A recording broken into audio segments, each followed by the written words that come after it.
Ayun ang nabanggit natin, kung may problema kayo regarding salivary gland, ay kailangan makinig kayo dito at maganda magiging talakayan natin. Of course, with Dr. Louie Candida Gutierrez and Dr. Patrick Lim. Good morning po sa inyo. Good morning, Abay Maylin, at sa lahat ng ating tagapanood ng Taong Bahay. Ito na agad alamin na agad natin, ano ba itong tinatawag na salivary gland na ito at paano makikita at anong kahalagahan na ginagawa sa atin? Okay, ang salivary gland ay, in layman's term, ito yung gumagawa ng ating laway. At alam mo ba, Abay Maylin, na ang ating salivary gland ay nagsimula na magtrabaho o na mag-function kahit na nasa sinapupunan pa lamang tayo at 6 weeks age of gestation. Okay? And hindi ito tumitigil ng pag-function. No?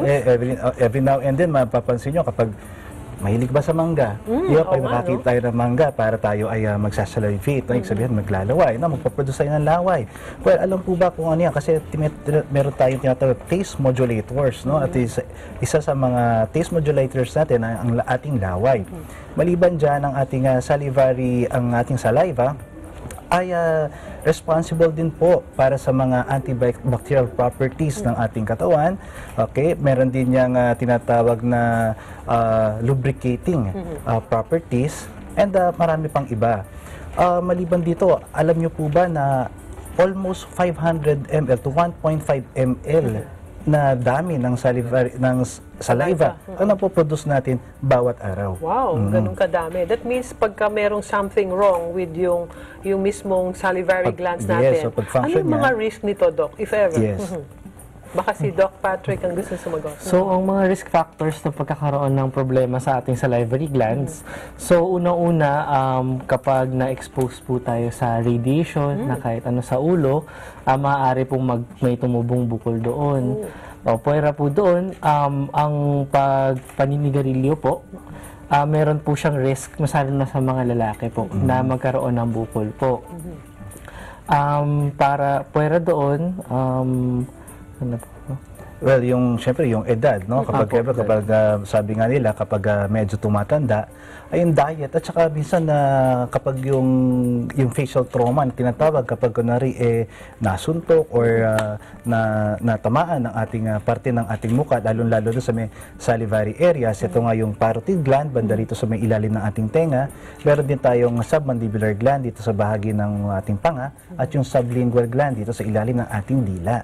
So kapag nagkaroon po ng trauma dito sa mga bahagi na yan, ay maaari din magkaroon ng problema sa paglalaway ng isang tao. Pagka yung isang tao, paano mo nalalaman na abnormal yung pag-salivate niya?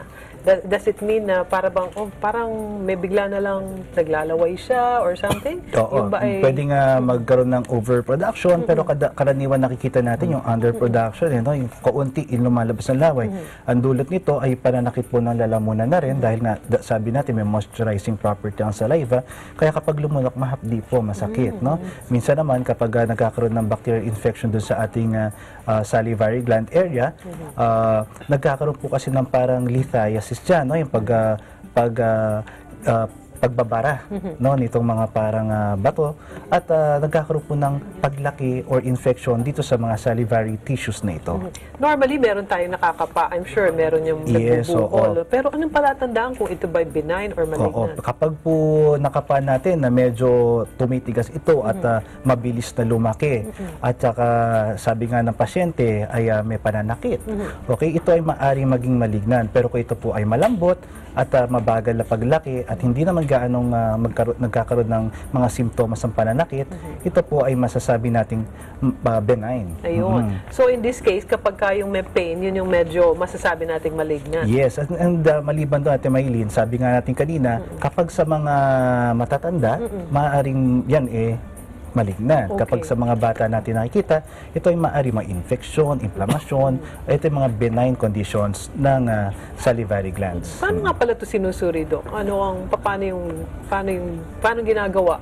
Pagka, halimbawa, nakita mo may problema na, ano yung manner of treatment? Okay, well, kapag sinusuri, maaari natin ito yung tinatawag nating history and physical exam, no? Kinakapa nga, sabi mo nga kanina, no? Kapag ano ba yung consistency nito, matigas ba, fix, or gumagalaw. Maliban dito, dito, maaari tayo magpakuha ng tinatawag na ultrasound, no? Para malaman ganong kalaki ito ba cystic, solid. Maaari din tayo magpakuha ng CT scan kung ito ay tuluyan naman lumalaki. At meron tayong sinasabi na baka nga ito ay isang malignant tissue. At maliban dito, meron tayong ginagawa na fine needle aspiration biopsy. Ito po yung parang tinutusok natin, kumukuha tayo ng konting laman at sinusuri ito ng mga pathologist natin. Yan. Kay Dr. Patrick, may mga tanong dito. Ako po si Nestor, 41 years old, ng Guagua, Pampanga. Nagkaroon po ng pamamaga ang pisngi ng aking 80-year-old na ama, kamakailan, pero nilagyan din ng tina. Yung kulay blue na powder na inilalagay kapag may beke. Pero ito po ay lumalaki at nagkakaroon ng pus. Paapektado rin po ba yung pagbuka ng kanyang bibig? Delikado po ba ito, Doc? Acute suppurative yan. Actually po, yung tina po, hindi po siya namin, hindi po namin siya piniprescribe po para sa ganyang klaseng sakit po. Medyo importante po na mapatingin nyo po agad yung tatay nyo po. Sinasabi nyo po ay nahihirapan din siya sa pagbuka ng bibig at nagnanana po. Baka kailangan na po itong mabigyan ng antibiotic o masuri na maigi kung kinakailangan pong matusok o mahiwa. Kapag ito ay lumalaki at nagkakaroon ng parang nana, ay maaring ito yung tinatawag natin na acute suppurative parotitis. No? Ibig sabihin, nagkakaroon ng nana yung parotid gland at dahil nga sa infection dito. Excuse me. Ito naman mula kay Marvin, Tandang Sora. Ano daw pag may bukol malapit sa tenga? Pinabiopsy raw nila ito at parang nalamang ano ba to, Doc? Adenoma? Pleomorphic adenoma. Okay. Meron daw gamot ba ito kung pwedeng inumin para lumiit yung bukol? Alam niyo po, ang pleomorphic adenoma isang benign condition, no, ng bukol yan sa parotid area. Ito po ay kinakailangan nating tanggalin. Ang ginagawa nga namin dito mga ENT ay yung sinatawag na superficial parotidectomy. Kailangan po itong tanggalin ng kompleto dahil kung hindi ay maaari pong ito magbalik-balik. Naku, ganun pala, no? Pero tandaan niyo, benign condition po ang pleomorphic adenoma. Okay, at least hindi less alarming pagka benign, syempre. Excuse me. Si Ronnie, 68-year-old naman ng Makati City, may bukol daw siya malapit sa kanyang tenga. Cancer daw po ba ito? Sa biopsy result, napansin daw na hirap siyang maipikit yung kanyang mata at di rin nakukunot yung kanyang noo. Excuse me. Okay. Well, umatake na naman ang iyong reflux at Maylin, no? Pero alam mo, itong... Anong tawag doon, Doc? Yung reflux laryngitis. Reflux pala yan. Okay. Well, sabi nga ito, usapan nga natin ngayon tungkol sa yan, oo. Baka ito nawawala ba ng production yan? Oo, kumuunti. Kaya nanunuyo ang iyong lalamunan. Well, balik tayo dito sa tanong ng ating kataong bahay, ay maaring, sabi nga, parang hindi niya na mapikit yung mata. Ito kasing parotid gland ay malapit po sa tinatawag dating facial nerve area. Yung facial nerve po, ito po yung nagpapapikit sa ating mga mata, nagpapangiti sa ating mga labi. Kapag po ito ay tinamaan, no, nagkaroon ng cancer diyan, ay hindi po natin maipipikit ang ating mga mata, mahihirapan po tayo, hindi natin maikukunot ang ating noo, at hindi po tayo makangiti ng maayos. Oo. Kaya sa tingin ko, kailangan nyo po magpatingin talaga sa mga doktor para malaman nating mabuti kung ano po yung inyong karaingan. Ayun, napansin ko lang, Doc, umaatake ito pag nakikita ko kayo. Para alam natin kung paano yung manner of treatment.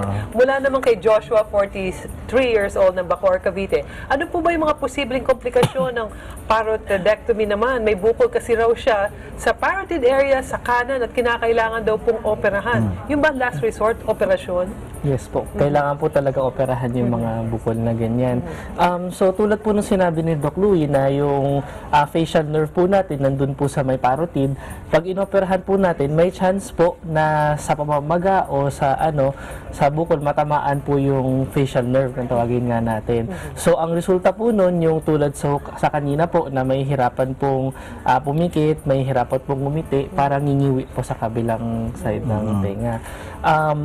Mukha pala, sorry po. Tapos, puwera po doon, maaari pong yung sa paggawa nga po ng laway, kung sakaling nasa area din po kasi siya, maaaring bumawas din po yung natin sa... Oo, meron din tayo tinatawag na Frey syndrome, okay? Ito ay yung mga pagtubo kasi kapag tinanggal natin yung pinaka-bukol, minsan mali po yung pagtubo na, yung regeneration ng tinatawag na auriculotemporal nerve.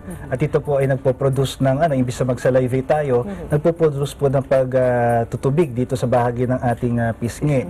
Okay, so parang yan yung na-innervate niya. And lagi pong basa yung bahagi niya ng kanyang pisngi. So, ito po ay tinetest natin sa pamamagitan ng yung tinatawag na iodine starch test at malalaman natin kung ito po ba ay dahilan dito sa tinatawag na problema sa auriculotemporal nerve innervation. Ayun. So, in other words, pag meron tayong nakitang simptomas ng mga nabanggit natin na something to do with salivary gland, walang masama na puntahan na ng ating mga doktor para mabigyan agad ng lunas at hindi tayo nagsasuffer. Tama po yan. Tama yan, Abay Maylin. Alam mo, mga kataong bahay natin, pupunta lang sa doktor kapag sobrang laki na ng bukol. Kapag maliit pa lamang po, ay kung meron po kayo nasasala dyan, ay pumunta na po kayo sa inyong mga doctors para ito po ay masuring mabuti. Lalo-lalo na sa mga kasapi ng Philippine Society of Otolaryngology Head and Neck Surgery. Ayan, baka si Dr. Patrick may gusto ring batiin or paalala? Ayun po, paalala lang tulad ng sinabi ni Doktor, basta't may napapansin kayo, may nararamdaman kayo kahit gaano kaliit lang, patingin na po kaagad kayo para habang maaga pa, ay maagapan po. Yun, yun na importante ang maagapan. Okay, para hindi na lumala at wala tayong maging problema. Thank you very much again sa iyo, Dr. Louie, and of course, Dr. Patrick. At sa ating pagbabalik, meron pa tayong makakakwentuhan, walang aalis, babalik po ang Taong Bahay.